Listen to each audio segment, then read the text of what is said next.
어떤 성경학자는 로마서 8장을 이렇게 중요하게 말합니다. 우리 성경은 보석 반지에 비교한다면 성경 중에서 로마서 8장은 보석 중에 가장 빛나는 다이아몬드 같다고 그렇게 말했습니다.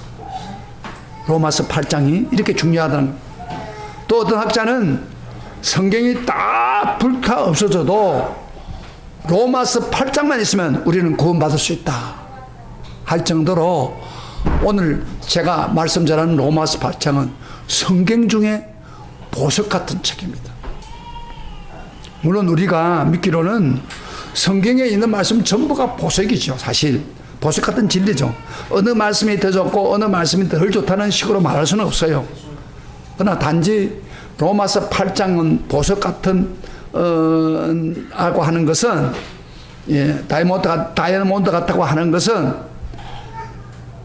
이처럼 극진하게 아주 대단히 은혜스럽다는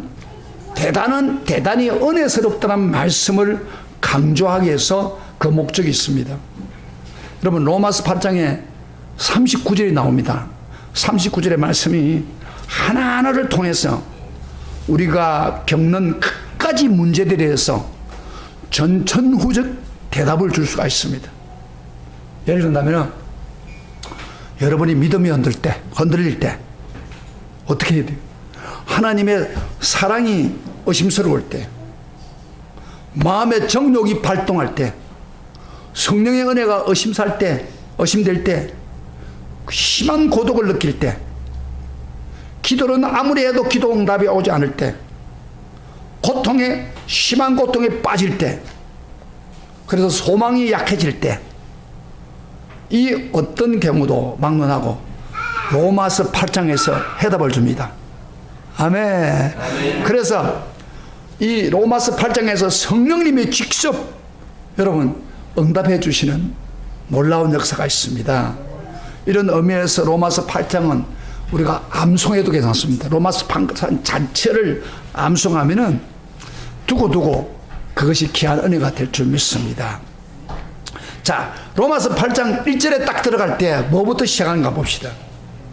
제일 앞에 그러므로라는 말이 나옵니다. 따라합시다. 그러므로. 이 그러므로라는 말이 무슨 말입니까? 그러므로라는 것은 7장까지 오면서 하나님 복음이 무엇인가를 상세하게 설명했습니다. 그리고 이제 우리가 하나님 앞에 나오면은 죄의 종이 아니고 의의 종이고, 저번 주일에 제가 설교 기억나시죠? 우리에게 얽매였던 율법에서 벗어난다고 가르쳤습니다. 가끔 우리가 죄의 갈등 때문에 오호라 나는 공고한 사람이라 탄식이 터질 때도 있지만은 바로 예수 그리스도 때문에 우리 영혼을 흔들어 놓을 자는 아무도 없다는 것을 분명히 밝히고 있습니다. 이런 모든 의미를 담고 있는 말이 바로 그러므로란 말입니다. 이 그러므로 때문에 우리는 8장 안에 흐르고 있는 넘치는 은혜의 강 속으로 뛰어들어갈 수 있습니다. 이제 본문 1절을 한번 소리 내어서 같이 읽어봅시다. 너무 중요합니다. 1절 핵심 구절입니다. 다 같이 시작. 그러므로 이제 그리스도 예수 안에 있는 자에게는 결코 정죄함이 없나니. 무슨 말입니까? 다시 한번 읽어봅시다. 너무 중요합니다. 이건 머리에 애우면 좋아요. 그러므로 이제 그리스도 예수 안에 있는 자에게는 결코 정죄함이 없나니. 여러분, 이 말씀은 그리스도 예수 안에 있는 자는 어떤 일이 있어도 하나님 앞에 죄인으로 고소당하고 정죄받고 심판받지 않는다는 것입니다. 우리를 고소할 자가 없고 하나님 자신도 우리를 죄인으로 보지 않는다는 거예요. 결코 정죄함이 없으니. 정죄함이란 말이 좀 어려워요. 무슨 말이냐면 죄에 대해서 심판하지 않는다 그런. 여러분이 과거에 어떤 죄를 짓고 지금 죄를 짓고 있는 것도 하나님이 뭐요? 그 죄에 대한 대가를 안 준다 그 말이에요. 심판하지 않는다. 얼마나 기가 막힌 이야기예요. 이거 제 이야기 아주 하나님이 인정하는 말입니다. 하나님 말씀하는 말이에요. 그러니까 우리를 고소할 사람은 한 사람도 없다는 겁니다. 로마서 8장까지 말씀을 통해 보면은 사실 그 말씀 가운데 우리가 정죄함을 받지 않는 이유를 충분히 설명했습니다. 더 이상 무슨 말이 필요할까 하고 생각하기 쉽습니다. 그러나 바울은 여기 끝이지 않고 한 걸음 더 나아가서 우리가 정죄함을 받지 않는 보다 실제적인 이유를 설명하고 있습니다. 로마서 8장에서 정죄함을 받지 않는 실제적인 이유, 그 이유가 뭡니까? 딱 한마디로 뭡니까? 왜 정죄하지 않습니까? 정죄받지 않습니까? 바로 성령 하나님 때문입니다. 성령이야말로 우리가 정죄받을 수 있는 결정적이고 실제적인 이유가 됩니다. 바울은 이 사실을 말하지 않고는 견딜 수 없어서 많은 지면을 할애하고 계속 성령의 역사를 이야기하고 있습니다. 8장에서는요, 성령이란 말이 몇 번 나오냐면은, 몇 번 나와요?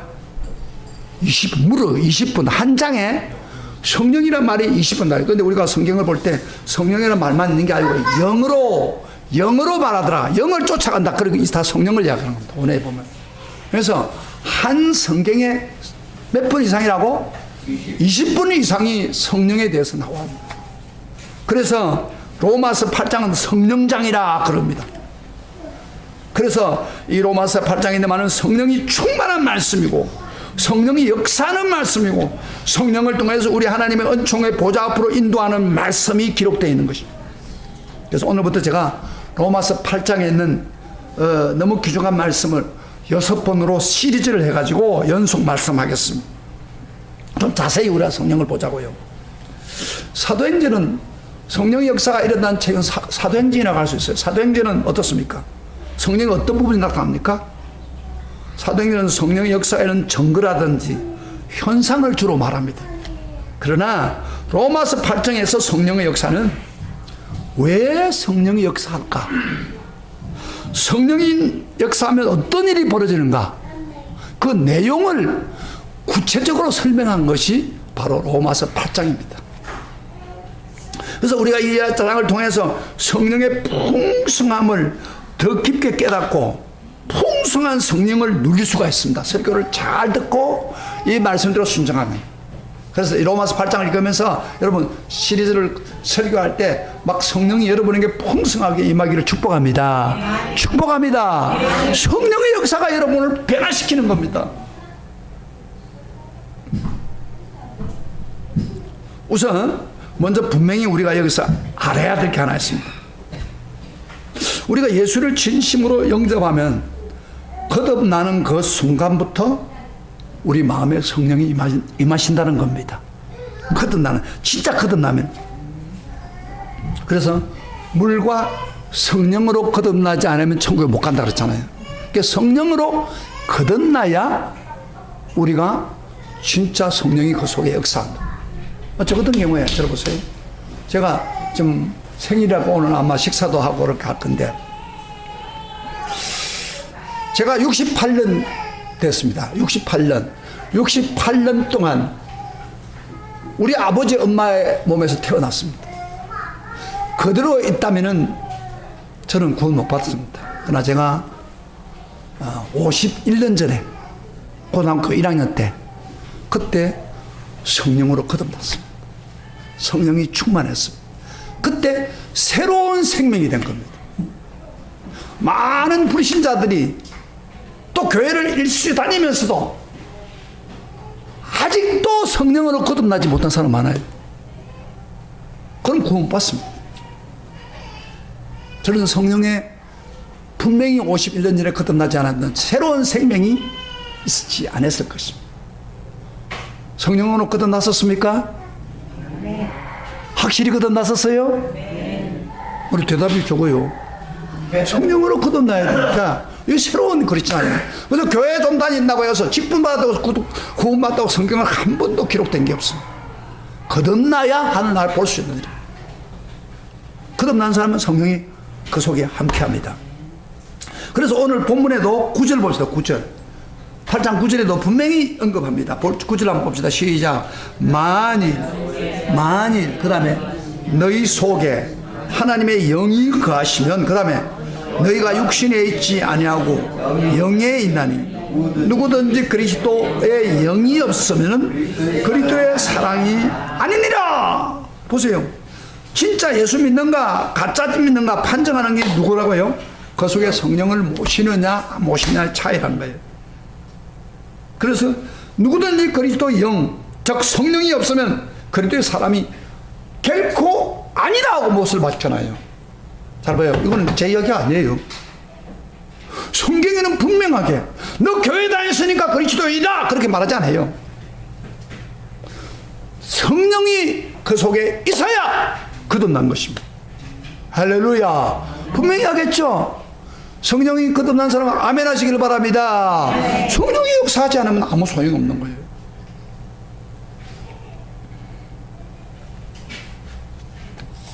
만약 이것을 부정한다면 예수 믿는 사람이 아니에요.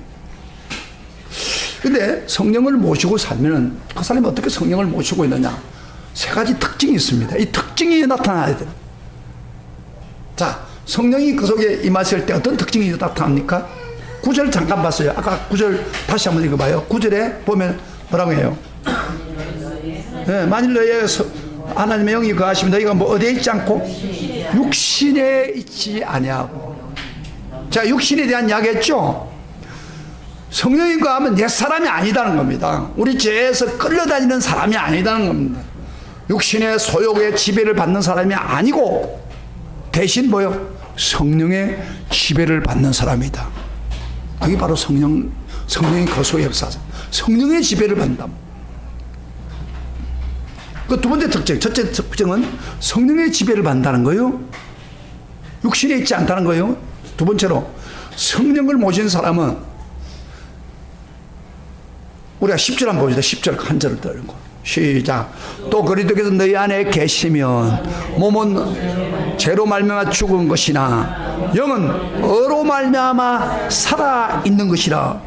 몸이 죄로 죽었다고 했어요. 몸이 죽었다는 말 무슨 말이에요? 이런 말입니다. 우리가 범죄하면 몸이 부패하고 약해졌다는 거예요. 처음에 지었을 때 그 몸이 아니에요. 그래가지고 결국에는 흙으로 돌아가는 겁니다. 그런 의미로 몸은 죄로 죽었다는 말이에요. 그러므로 우리는 그 다음에 어떻게 산다고요?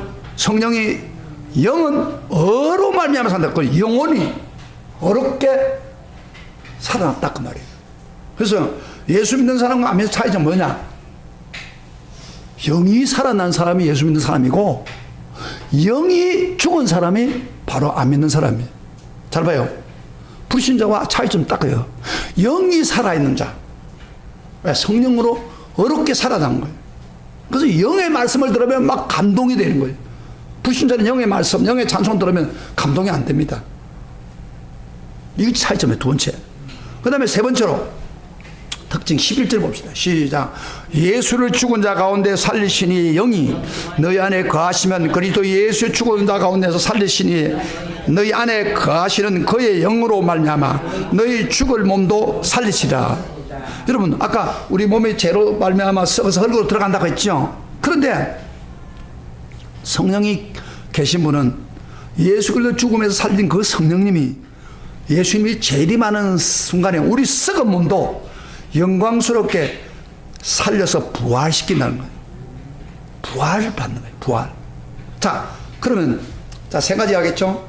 자, 성령이 있는 사람과 성령 없는 차이점 뭐예요? 성령이 있는 사람 뭐예요? 특징. 성령의 집에 육신 가운데 있지 않아요. 죄에 끌려다니지 않아요. 그 다음에 두 번째로 그 영이 살아났습니다. 어렵게. 그래서 어를 추구합니다. 그 다음에 세 번째로 다시 예수님 오실 때 부활해가지고 영원토록 하나님과 더불어 삽니다. 할렐루야. 얼마나 멋진 삶입니까? 성령이 그 속에 있는 사람에게 주시는 축복입니다. 멋지고 놀랍지 않습니까? 근데 제가 이 성경을 아까 9절부터 11절을 해석해 나가면서 여러분들이 자세히 깊이 살펴보면 좀 이상한 느낌을 느끼는 부분을 우리가 발견할 수 있을 것입니다. 성경을 읽으면. 제가 로마서를 여러분 항상 이야기했죠. 미리 읽어보라고 그랬죠. 자, 그 어떤 걸 발견할 수 보시면 9절에 보면 잠깐만요. 여러분 얼마나 잘 빠니 봅시다. 다시 9절 한번 읽어봐요. 이상하지 않는가를 확인해 보세요. 시작.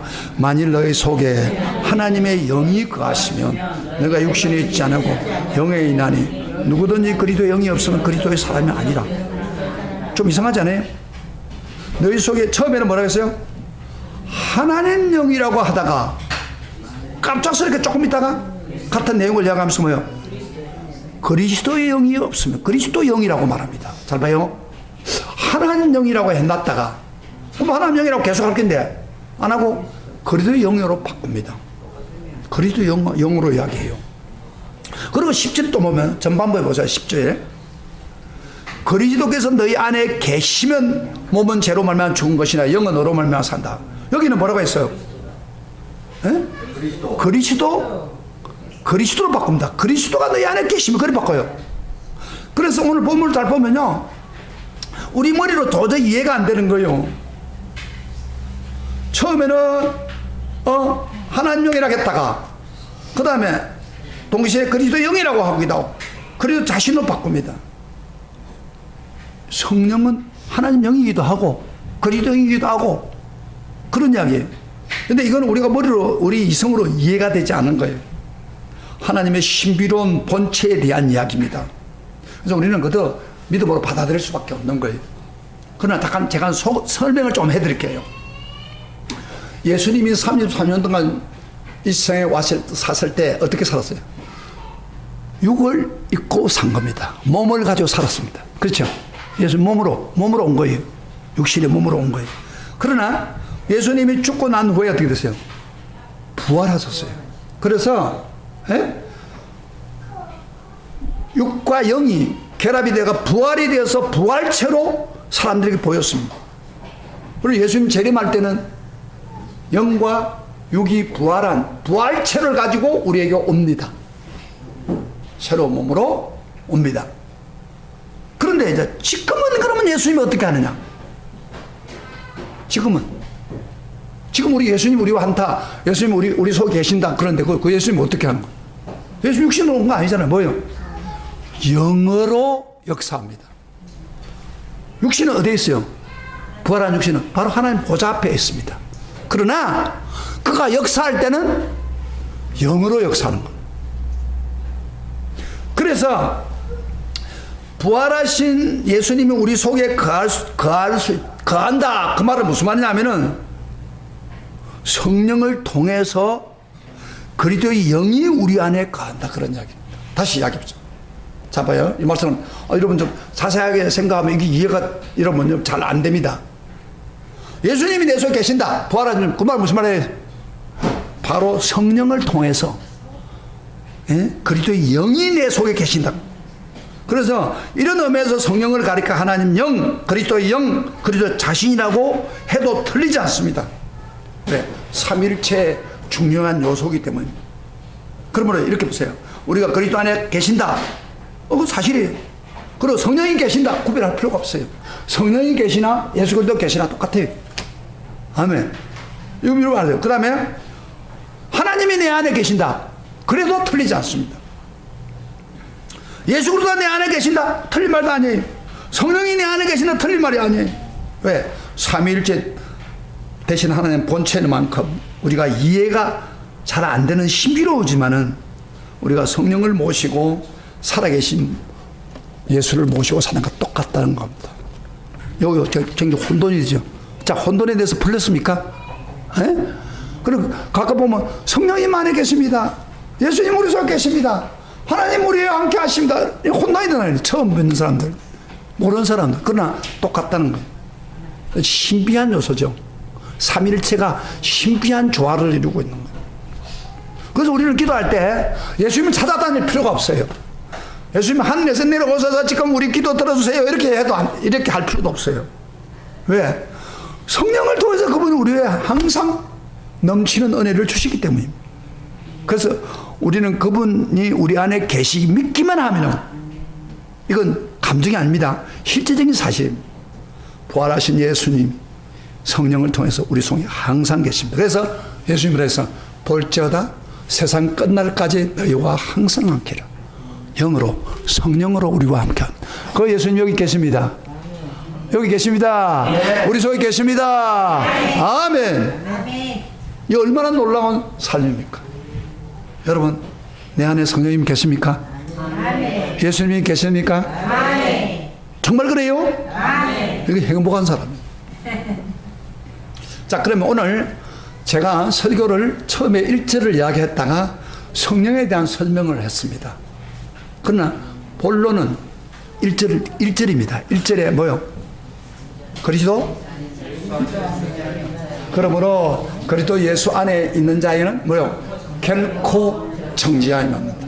요걸 조금 더 말씀을 드리겠습니다. 우리 안에 계신 성령이 뭘 했기에 우리가 정죄를 받지 않는다고 그럽니까? 첫째로 성령께서 죄와 사망의 법에서 우리를 해방시켰다고 했습니다. 2절을 같이 봐요. 같이 2절 시작. 이는 그리스도 예수 안에 있는 생명의 성령의 법이 죄와 사망의 법에서 너를 해방하였습니다. 생명을 주는 성령이 우리를 뭐요? 죄와 사망의 법. 사실 죄와 사망의 법은 뭐예요? 죄를 지으면 죽고, 왜냐면 이게 율법이에요. 율법에서 해방을 시켜줘서, 율법에서 해방시켜주기 때문에 정죄를 당치 않는다는 거예요. 전에 우리가 로마서를 쭉 강의를 해왔기 때문에 로마서 6장에 가면 우리가 예수님과 더불어 연합이 되어서 우리 죄가 해결됐다, 그런 이야기를 제가 들었죠. 설교했죠. 예? 했어 안 했어요? 잊어버렸어요? 안 했어요? 예수님이 십자가의 죽음 가운데 같이 연합의 죽음으로 우리 죄가 용서받았다고 설교했잖아요. 또 까먹었어요? 자, 한번 찾아봤어요. 자, 6장, 로마서 6장 6절 한번 봐봐요. 6장 6절 시작. 우리가 알거니와 우리 옛사람이 예수와 함께 십자가에 못 박힌 것은 죄의 몸이 죽어 다시는 우리가 죄의 종로를 하지 않는한다. 옛사람이 예수와 함께 십자가 못 들어. 예수가 못 박힐 때 우리 믿는 사람은 그와 함께 연합이 되어가지고 같이 죽었다며. 그래서 우리 죄가 해결되고 죄의 세력에서 벗어났다. 그렇게 분명히 얘기했잖아요. 근데 왜 8장에 와서는 새삼스럽게 생명의 성령이 그리스도 안에서 우리를 죄와 사망의 세력에서 해방시킨다라고 그렇게 말합니까? 잠깐만요. 앞에 해방시켜 줬다고 했는데. 그러면 로마서 6장 6절과 그 다음에 8장 2절이 어떻게 다릅니까? 이 설교를 잘 듣는 사람은 오늘 이 이야기를 딱 하면, 아, 목사님 맞아요, 그거. 그때 예수님과 더불어 십자가 죽었다고 했는데 왜 여기서 오늘 성령께서 또 해방시켜 준다고 합니까? 이게 논리적으로 이렇게 설교를 듣다 보면은 의문이 자동적으로 생기는 거예요. 그럼 왜 그래요? 왜?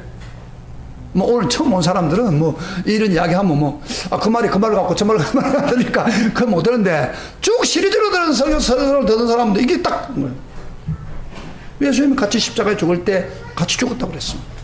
그래서 제가 용서 다 해결받았다고. 근데 또 왜 성령께서 우리 해방시켜 준다고 합니까? 죄와 사망에 보여서 너를 해방시켰다고 합니까? 어떻게 차이가 있습니까? 분명히 차이가 있습니다. 다릅니다. 앞에 것은, 그러니까 로마서 6장 6절은 죄를 해방하는 근거를 이야기하고 8장 2절에 있는 말씀은 말씀을 적용한 것입니다. 알겠다면 알겠게 비유를 이렇게 하고, 여러분 감옥에 있는 죄수를 석방시키려면 어떻게 합니까? 지금 뭐 박근혜나 또는 이재용이가 감옥에 들어있다. 이 사람을 석방시키려면 어떻게 해야 돼요? 재판을 해가지고 그 사람이 무죄다 해가지고 석방시켜라. 석방서를 써주면은 이거 누가 합니까? 교도소 소장이 그 석방서를 가지고 와서 감옥에서 내주는 겁니다. 그렇잖아요. 마찬가지예요. 이와 같이 예수님이 십자가에 죽으시고 다시 부활하셔서 하나님이 내어놓으신 우리 죄에 대한 석방서를 주셨습니다. 그럴 때 성령님께서 교도소 소장처럼 이 석방서를 근거로 해서 죄와 사망의 옥문을 열어놓고 우리를 해방시키는 것입니다. 할렐루야. 그게 차이점이에요. 자, 이해가 되죠? 6장 6절의 말씀과 그 다음에 8장 2절의 말씀이 다르다는 거예요. 예수님이 이전 전에 해방시켰어요. 그러나 그것을 적용해서 오늘 우리의 죄의 법에서 해방을 시켜주는 것. 여기 8장 2절의 말씀. 물론 시간적인 차이가 있습니다. 잘 보세요. 예수님 십자가에 못 박힌 전은 언제입니까? 2000년 전의 이야기입니다. 우리는 그 시대에 태어나지 않았습니다. 그런데도 불구하고 예수님이 십자가에 못 박힐 때 하나님은 그 십자가 죽음에서 우리를 연합시켜서 우리 죄를 해결했습니다. 예수님 죽을 때 우리도 함께 직접 죽은 것은 아닙니다. 그리고 난 후에 드디어 우리가 먼 시간이 지난 후에 세상에 태어났습니다. 나와 여러분이 태어났는데 성령의 인도로 어떤 동기로 예수를 믿게 되었습니다. 그리고 우리 마음에 성령이 들어와서 자리 잡았습니다. 성령이 우리로 하여금 바로 그때에 우리로 하여금 죄와 사망의 법에서 자유케 하셨습니다. 이게 쉽게 말하면 2000년 전에 성취된 일을 성령께서 우리에게 현재 일어나도록 실제로 적용합니다. 석방서를 주었지만은 그 석방을 시켜주는 것은 성령이 하셨다고 말해요. 시간적인 차이는 있지만 틀림없는 사실입니다. 우리는 이와 같이 은혜를 받았습니다. 그러므로 하나님의 자녀는 다시 죄의 종이 될 수 없습니다. 죄가 육체의 연약함을 이용해서 접근할 수 있지만은 우리가 성령이 우리 속에 계시는 분은 죄의 노예로 우리를 삼을 수가 없습니다. 왜냐하면 우리를 해방시키고 우리 죄에 대해서 자유를 주신 분은 크시고 전능하신 성령께서 우리 속에 항상 계시기 때문에 사탄이 어떻게 할 수가 없습니다. 자, 들었어요? 조금 이야기를 하면 막 이런 깊은 이야기를 하면은 꼭 저런 사람이 있는데 그러니까 다시 이야기해도 도대체 또 모르는 거예요. 그게 굉장히 좀 이거 내 문제입니다. 이게 내 문제. 여러분이 우리가 성령이 충만하고 은혜가 충만하고 언제 일어난 거예요? 예수님 돌아가실 때 시작된 거예요. 그러다 그것이 오늘 우리에게 이루어진 거예요. 할렐루야. 아멘. 해방된 거예요. 우리가 석방된 거예요. 그렇기 때문에 내 속에 전능하신 하나님이 계시면은 크신 분이 계시는데 사탄이 어떻게 역사합니까? 우리 정치할 수 없습니다. 제가요, 그 군대 훈련 받을 때에 하나 좀 있는 이야기. 군대 훈련 그때 제가 하사 훈련을 받았거든요. 고가 딱 신고 이제 우리 형님 집에 부산에 갔습니다. 너무 군인이니까 막 지금도 사진 보면 대단해요. 딱 군인이 왔네. 갔는데 이제 가서 좀 있는데 밖에서 우리 저 조카가 잔인한 조카가 엥 하면서 울면서 오는 거예요. 아, 저 옆에 있는 이웃에 있는 저 형이 자기를 때렸다는 거예요. 그러니까 내가 가서 딱 욕하서 인수로 모자 딱 적어놨어. 누가 우리 찬이라 그랬어? 딱 나가니까 얘가 발발발 떠는 거예요. 군인이 하나 딱 있거든요. 튼튼한 군인이. 그러면 꼬리를 내고 싹 가더라고요. 우리 속에 계신 성령님은 전능하시고 크신 분입니다. 사탄이 아무리 우리를 유혹은 할 수 있을지 모르나 우리를 점령 못합니다. 우리를 정지하지 못합니다. 할렐루야, 할렐루야. 이 이야기를 지금 하고 있는 거예요. 성령이 우리를 해방시켜 주는데 죄의 법에서 해방시켜서 누가 감히 죄인처럼 우리를 다룰 수 있습니까? 성령을 통해 예수 그리스도가 우리 속에 계시는데 누가 죄인이라고 고소하고 정죄할 수 있습니까? 아무도 정죄하거나 고소할 수 없습니다. 이 사실을 믿으면 성령 하나님을 찬양하지 않을 수가 없습니다. 할렐루야. 아멘. 그러므로 그리스도 예수 안에 있는 자는 뭐요? 결코 정죄함이 없는 자. 아멘. 그 이야기를 지금 하고. 그렇기 때문에 죄의 죄책에 빠져가지고 막 붙들려 사는 사람은 바로 예수를 믿지 못하는 거예요. 따라합시다. 우리는 죄 정함이 없다. 죄의 심판과 상관없다. 아멘. 이걸 성경에 선언하고 있는 거예요. 목사님은 그렇지만 현실은 그렇지 않아요. 아리까리 하면 안 돼요. 자기 생각 믿으면 안 돼요. 성경 말씀을 믿으라고요. 그대로 이루어지는 거예요. 성령님이 그렇게 예를 들어서 저 감옥에 있는 애를 심판받아가지고 저 석방설 해가지고 해방해라 하는데 나는 죄를 많이 지어가지고 못 가 하고 어떤 극함에 앉아있는 게 바보지요. 자유를 줬다고 하면 석방설을 줬다면 할렐루야 가자 하고 나가버려야지. 아멘. 아멘. 그거에 지금 이야기를 하고 하는 거예요. 성령이 해방시켜 줬다 이 말이에요. 예수를 통해서. 그 다음에 두 번째로 정죄되지 않는 이유는 성령 하나님이 해방만 시켜준 게 아니라 성령 하나님이 하나님은 원하는 거룩한 삶을 실제도록 살도록 해주십니다. 성령 하나님이 3절 한번 보세요. 3절.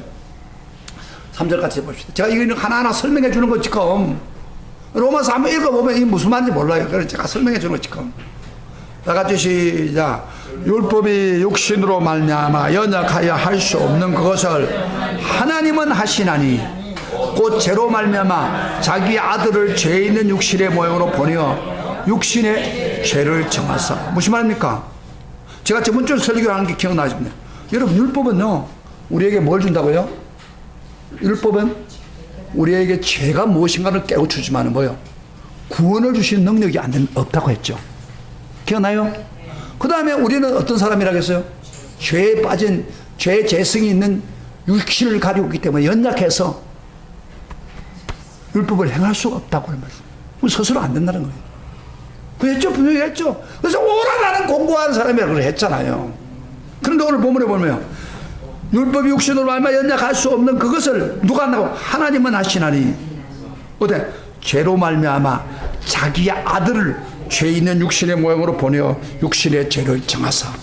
예수 그리스도를 보내가지고 우리 모든 죄를 다 해결해 줬다 이 말이에요. 그렇게 한 거예요. 그러고 난 뒤에 4절 봅시다. 심판을 받아서 대신에 죄의 심판을 예수님 받으시고 우리 구원의 길을 열어놓았습니다. 그러고 끝나는 게 아니에요. 4절 봅시다. 시작. 육신을 따르지 않고 그 영을 따라 행하는 우리에게 율법의 요구가 이루어지게 하려 하심이라. 영을 따르는 자, 성령이 그 속에 이르는 것만 아니고 영을 따르면은 율법의 요구, 율법이 요구하고 있는 거룩한 삶을 이루어지도록 성령이 역사한단 말이에요. 이게 성령 안에 있는 사람은요, 내가 내 속에 성령이 계시구나, 감사합니다, 그러면 되는 게 아니에요. 그래서 성령이 원하는 대로 따라가야 돼. 영을 쫓아가야 돼. 성령을 쫓아가면 자동적으로 율법을 행할 수 있는 능력을 우리에게 오게 하는 거예요. 할렐루야. 아멘. 성취하게 하는 거예요. 성령의 지배를 안 받고 내 멋대로 살면 죄에 빠집니다.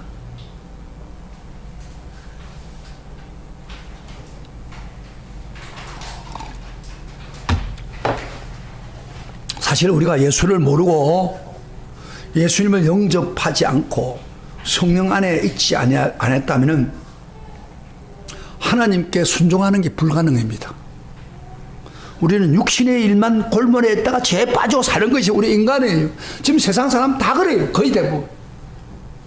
어때? 예수도 모르고 그들이 마음속에 성령이 없기 때문에 남의 눈만 속이면 된다는 거예요. 그래서 막 가지가지 죄를 짓잖아요. 뭐 장관 세우는데 보면 다들 문제예요. 하나님 잘 믿는다고는 이혜원 씨도 하나님 잘 믿는다고 하는 사람들, 그 사람도 보니까 뭐가 얻어먹어가지고 지금 그러는데 이 다 죄에 빠져들어가고. 근데 하나님 모르는 사람은요, 성령이 그 속에 없는 사람은 육신 가운데 사는 거예요.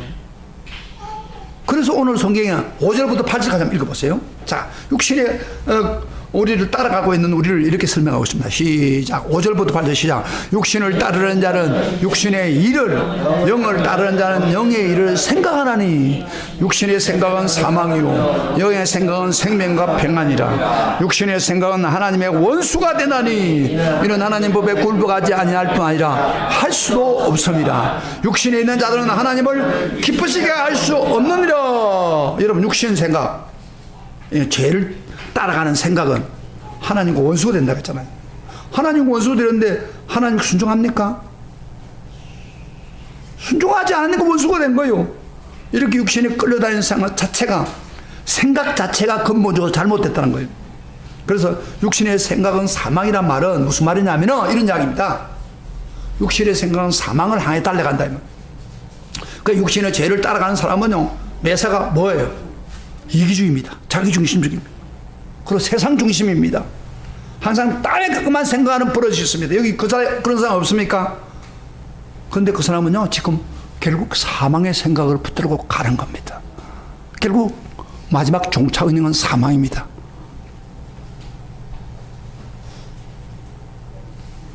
교회를 다니면서 아직도 또 영적으로 은혜 받지 못한 사람은 이 테두리에 벗어나지 못합니다.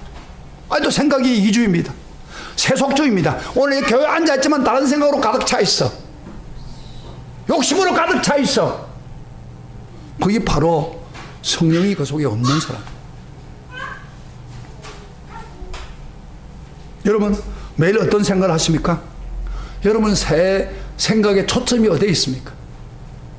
여러분 생각을 점령하고 있는 생각이 어떤 생각입니까? 아직도 나만을 삽니까? 아직 어떻게 세상 중심으로 삽니까? 그러면 근본적으로 잘못된 거예요. 여러분 생각이란 게 굉장히 무섭습니다.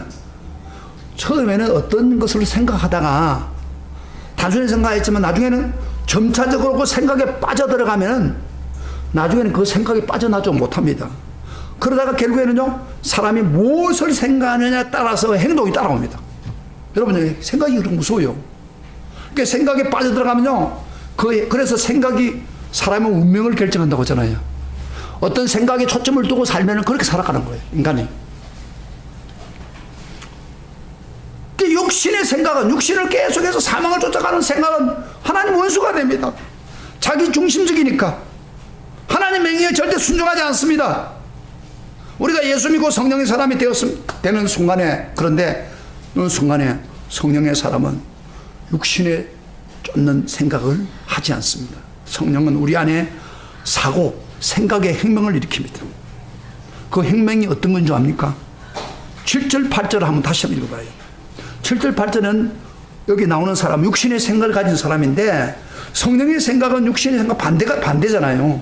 그러니까 성령의 생각을 자세히 설명하지 않았어요. 그런데 육신의 생각 반대가 바로 성령을 생각하는 겁니다. 육신의 생각부터 한번 읽어봅시다. 7절 8절 시작. 육신의 생각은 하나님과 원수가 되나니 이는 하나님 법에 굴복하지 아니할 뿐 아니라 할 수 없습니다. 육신에 대한 하나님을 기쁘시게 할다. 자, 육신에 따라가는 자는 뭐예요? 영에 따르는 건 반대죠. 뒤집어서 보면 됩니다. 그럼 성령의 생각이 뭐예요? 육신의 생각, 하나님 원수되는 생각을, 성령의 생각은 하나님 생각과 일치를 이루고, 그 다음에 하나님 법에 굴복하지 않았대죠.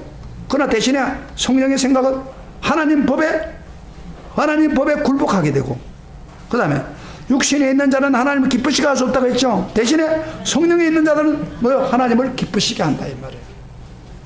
그걸 지금 표현을 안 했지만 그 말을 하는 거지. 그러니까 성령은 우리로 하여금 하나님 마음에 일치하는 생각을 갖게 하고, 어떻게 하면 하나님을 기쁘시게 할까, 어떻게 하나님 원하는 뜻에 순종할까, 그것만 생각하는 거예요. 그러면 결국 하나님을 기쁘시게 하는 자가 되는 거예요. 여러분 사람이 공기를 마시는 것처럼 성령의 사람은 예수를 마시는 거예요. 예수가 그 속에 가득한 거예요.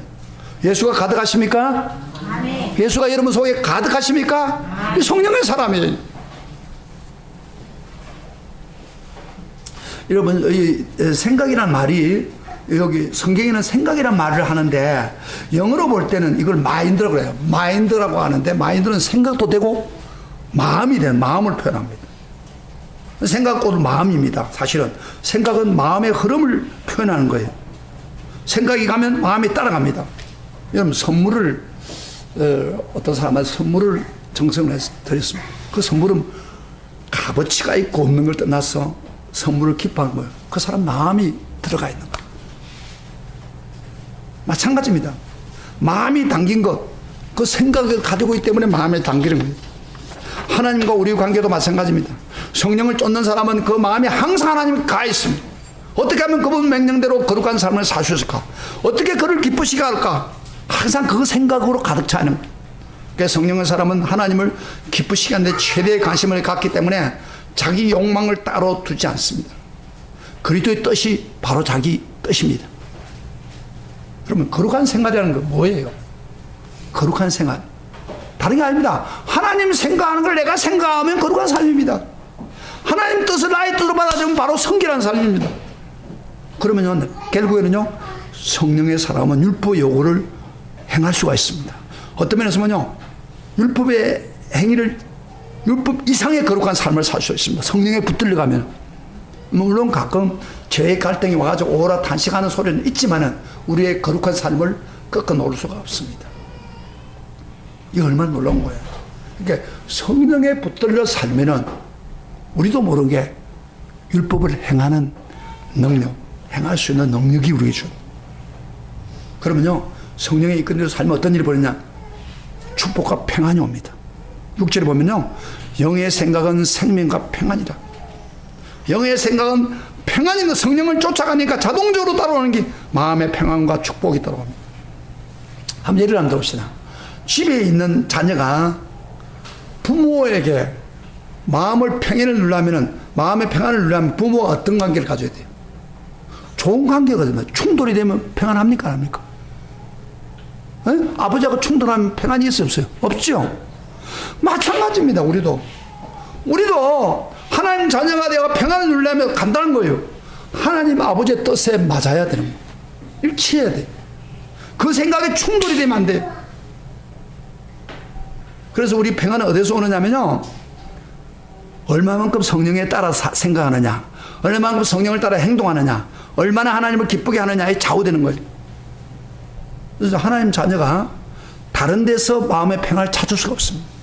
근데 간혹 보면요, 교회를 다닌다고 하면서 평안을 잃어버리고 있는 성도들이 많습니다. 자, 저를 보세요. 여러분 마음 평안해 합니까? 얼굴 표현 나와요. 여기 내가 볼 때는 50% 이상이 평안이 없습니다. 마음에. 눈에 보이잖아요. 뭔가 매여 있는 거예요. 그럼 왜 평안이 없습니까? 마음에 하나님 평안을 성령의 뜻에 따라가지 않기 때문에. 성령에 대해서 어긋나니까 평안이 없는 거예요. 성령의 사람, 내가 성령의 사람인데 성령을 따라가 평안하지. 성령의 뜻은 관심도 없는 거야. 그럼 평안이 없어요. 어딜 찾습니까? 평안은 간단한 거예요. 어렵지 않아요. 평안이 행복이죠. 행복은 바로 성령의 뜻에 따라갈 때, 행복은 성령의 뜻에 따르는 것이다. 성령의 생각을 하는 것이다. 아멘. 이게 평안이에요. 근데 성령이 생각하지 않는 걸 따라가면 성령께서 내 속에 뭐야? 탄식합니다. 근심합니다. 평안이 없습니다. 전에 신문을 보니까 어떤 정당에 있는, 요직에 있는 장로님의 이야기가 기억이 나는데, 그분은 정당 요직에 있는 아주 정치가입니다. 그런데 이 사람이 주일날 오전 중에 어떤 일에 골프장 이제는 다시 안 가겠다고 결심했답니다. 근데 과거에 이 사람이 골프장에 자주 갔어요. 골프장에 가는 이유가 뭐냐면은, 그 주일날 가면 정치적인 중대 사항을 지도자들이 모여가지고 골프장 가면서 나온답니다. 그래서 정치를 하려고 하면은 그 골프장에 가야 돼. 근데 이 사람이 거기 안 가겠다고 결심한 게 뭐냐면은, 성령의 생각으로 살지 않으니까 그 마음에 평안이 없는 거예요. 그래서 결심한 겁니다. 나는 주일날 정치적으로 아무리 이익이 되더라도, 내가 정치적으로 불리함을 당해도 나 골프장에 안 간다, 예배 드린다, 그렇게 결심하고 골프장을 가지 않는 순간부터 예배 드린 것 같아 마음 평안이 회복이 되는 거예요. 여러분, 우리 믿는 사람들이 가끔요, 뭐 급하다고 교회 빠지잖아요. 평안해야 안 해요? 평안해야 안 해요? 뭔가 모르게 답답해요. 왜? 그 성령께서 싫어한다는 거예요. 탄식한다는 거예요. 그래서 좀 가다 차 타고 가면 사고 나지 않을까 하는 생각도 드는 거예요. 그 정상적인 생각이에요. 그래서 우리 예수 믿는 사람은요, 성령의 뜻에 따라갈 때 평안한 간단한 거예요. 마음 평안하기로 하는, 이 세상에, 복잡한 세상에 여러분 평안 없이 살고 있는 이 세상에 평안하면서 주님 감사하는 삶을 살기를 원하십니까? 네. 성령의 생각을 따라가세요. 네. 성령이 원하는 따라가세요. 간단합니다. 그럼 마음의 평안과 축복이 따라옵니다. 여러분, 사랑하는 성도 여러분, 오늘 우리는 누구의 사람이요? 마귀의 사람이요? 아니요, 성령의 사람입니다. 거듭난 사람은 성령의 사람입니다. 성령께서 우리 죄와 사망에서 자유케 했습니다. 그래서 자유함을 받았습니다. 그런데 누가 우리를 정죄합니까? 뿐만 아니라 성령께서 우리에게 거하면서 우리 모든 생각을 이끌어가면서 거룩한 삶을 살도록 우리를 지배해 줍니다. 그렇기 때문에 성령 때문에 우리는 율법에 순종하며 하나님을 기쁘시게 할 수 있습니다. 그런데 우리를 보고 누가 정죄할 수 있겠습니까? 아무도 우리로 죄인이라고 할 수 없습니다. 아무도 우리 하나님 앞에서 고소할 수 없습니다. 하나님도 우리를 보고 죄인이라 하지 않습니다. 이것이 성령 모시는 사람의 특권이요, 기쁨이요, 영광입니다. 할렐루야. 바르게 사는 사람이 일어나는 거예요. 근데 성령을 쫓아가야 돼. 생각만 가지고 된 거예요. 성령이 내 속에 있다. 나 구원받았다. 그런 거 하는 걸 개사반 속으로 당기러 가면은 자꾸 갈등만 옵니다. 불안합니다. 행복하지 않아요. 그러나 평생 예수 믿으면서도 교회는 다니면서도 세상에 가서 자기 멋대로 사는데 평생 행복하지 않아요. 하나님 그 사람이 복을 주지 않아요. 그러나 성령의 생각, 우리가 선 받을 때 그 성령 따라서 성령의 생각을 가지고 따라 행동하면 평안이 넘치고 아니라 축복이 따라오고 은혜가 따라옵니다. 이걸 지금 사도 바울은 이야기하고 있습니다. 그 핵심 구절이 뭐라고요? 우리 핵심 구절을 읽고 이렇게 살기를 축복합니다.